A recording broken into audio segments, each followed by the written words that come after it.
Minister, a Greenpeace report published today has found that Dublin is the capital with the least affordable and most complicated ticketing system in all of Europe. Luxembourg, Tallinn and Valletta, where public transport is free, are rated top. Has the Minister considered the impact that including free access to car library schemes as part of free public transport would have on reducing private car ownership and use, and was this taken into account in the Ernst & Young report?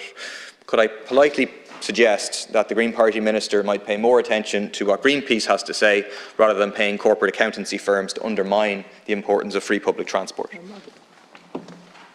There have been significant initiatives in the lifetime of this government to improve particularly the affordability of public transport. 20% reduction for all road users, 60% for those under 24.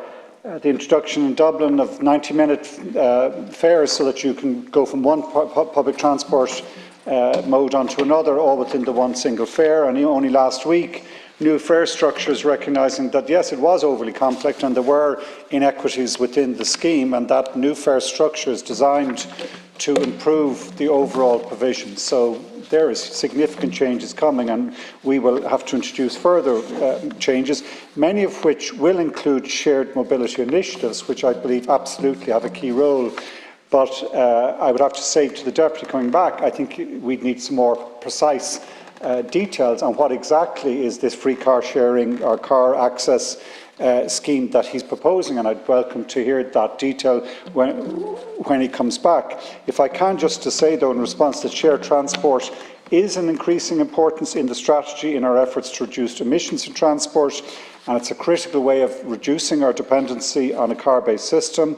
Last year, Government approved the publication of a new sustainable mobility policy, which noted the trend towards shared mobility globally, and also noted that this trend was evident in Irish cities through shared car and bike schemes already in operation. My department is currently exploring the development of shared mobility options, including an e-mobility hub model for the 5 cities, consisting of charging infrastructure for shared electric mobility solutions such as e-bike and scooters, as well as car clubs operating EVs for short-term hire. The core idea of the hub is that it provides readily accessible emissions-free transport options to the public, making it easier for people to make the kind of journeys that can help us achieve our climate and transport objectives. Separately, there was a report commissioned by the NGA which examined the impact of free fares on public transport. It concluded that funding such a free public transport system would cost some 540 million in exchequer funding per annum. It would see a reduction in walking and cycling much greater than only, I think, projected 1% reduction in car travel. That's the report, the latter report that Deputy referred to. That report was effectively a rigged report, where it managed to come up with a figure of only increasing public transport use, reducing car usage by 1%, by running simulated modelling based on current trends across the country where public transport is mainly poor or non-existent. Most car users don't have access to public transport alternatives, so then making it free wouldn't change their car use. But the point is, it doesn't have to be a choice between expanding access to public transport and making public transport free. We need to do both. And that's precisely where the idea of a shared car or hourly car library scheme comes in, is that there are occasional journeys that people take that are not easy to take on public transport, and therefore they have need for the use of a car. At the moment, the main choice that people have is to own a car, an expensive thing to run, a very environmentally costly thing to build and then to continue to run. It makes much more sense to have them, where possible, on a common basis. You obviously have private schemes like that at the moment, like GoCar, but that these should be as part of the public offering. But the Ernst & Young report didn't take this into account, and so it assumed if someone needed to take occasional private car journeys, they would need to own a car. Deputy, I'm keen to get the details, because to a certain extent, I used to do a lot of hitching over the years, is that the scheme you're talking about? Or is it a hitching scheme? No, it's like a go-car, but a public system. And is the driver paid? Sorry, through the chair. No, the driver accesses the car. The driver gets to use the car. The driver's an ordinary householder. Then our our mobility hubs, I think, are going to provide a very good example of that, and I look forward to rolling them out right across the country.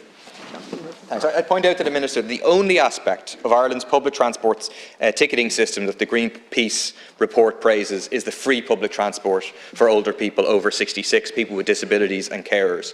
It says that, quote, apart from this, there are no best practice elements in the ticketing system. It finds that Dublin is the second most expensive daily public transport cost in Europe, second only to London, which of course has a much better transport system. It praises free public transport and climate tickets, quote, as some of the most popular policy interventions to tackle the climate crisis. It says that, quote, if even 5% of car trips were shifted to public transport throughout the EU, oil demand could be reduced by around 7.9 million tonnes. We can already see what the impact free public transport would have from the large increase in public transport use that was a consequence of the 20% reduction in fares last year and the 50% reduction for young people. The bottom line is we don't have to choose between investing in expanding access to public transport and making free public transport. We have surpluses for the next 5 years of 65 billion. This is what we need to do for the climate and for the cost of living crisis. But whatever about all that, and we have there,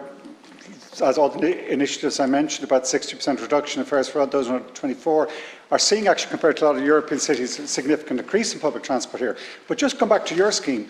What you're saying is effectively we should provide cars for free to people. And I have to put it back to you, would that not just blow our climate budget and blow our public transport system? Free cars for everyone would... Oh, well, just some individuals. No, not any individual. They're collective. They're a library. So everyone has a free car? Everyone has access to use of a car for a certain number of hours a month. I think that way would lie madness in terms of traffic, the implications, to say the least.